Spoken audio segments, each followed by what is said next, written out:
Hello friends, today in this video I will show you how to fix missing folder pane or inbox fields in Outlook.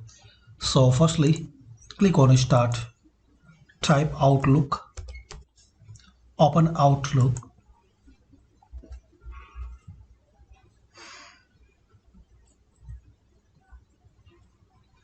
Now guys, if you missing inbox or folder pane here, so just click on View, then click on this drop down, and in case it's off, so as we can see we have not this option folder pane.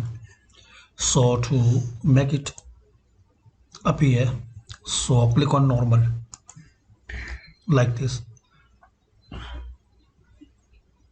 So we have now this inbox and folder pane here. Just you need to click on this folder pane and select normal. That's it.